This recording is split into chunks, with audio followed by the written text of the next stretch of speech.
O meu maior sonho é voltar a morar na minha cidade muito pobre chamada Itapevi. Minha cidade é a idade. A família inteira no sofá, andando na frente da televisão, enquanto via o Luciano Huck carregando as pessoas ou no carro antigo e criar isso.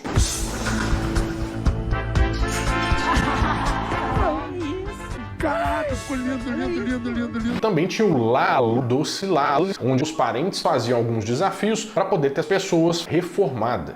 Era sem exagero nenhum o perfeito. Hoje a gente vai abrir uma caixa trans. Eu sou uma caixa trans.